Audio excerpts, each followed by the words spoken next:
So you can actually have your cake and eat it as long as you don't have things too closely together. So if you're doing like, repetition 60 meters, like flat out as fast as you can, you don't want that the morning after you did your worst case scenario games the night before. Do you know what I mean? But you can have them in the same week.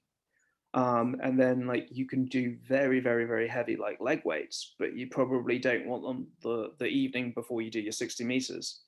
If you're doing one in the morning, you don't want to do one the next evening.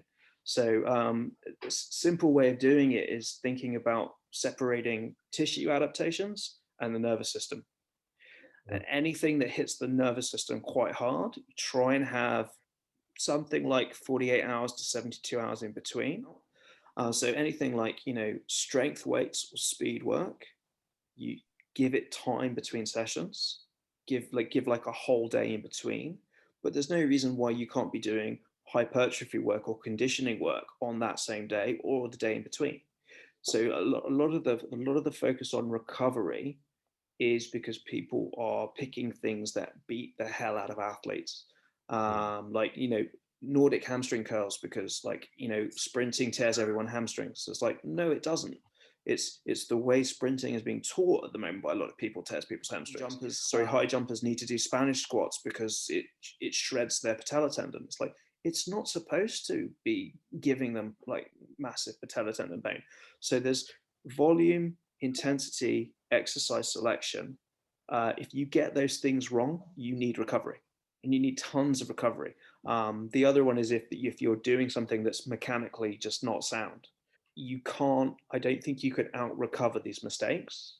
But if you look at a program and think, oh, what do I actually need to get in during the week, and where can I put them in ways where they're not interfering with each other, you can do a hell of a lot of work cycling body parts or you're cycling energy systems, and you get away with it. But it's when you try and jam those things in together or you have them in back to back, that's where athletes start to get problems.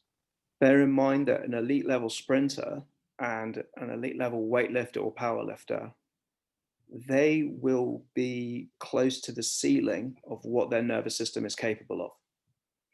And if you have someone who's a youth athlete or a recreational athlete or someone who's playing a sport that isn't a strength power sport, they actually won't have turned on and developed that many motor neurons and set up that many neural pathways, that they don't actually have the capacity to tax their nervous system in a way that requires that recovery.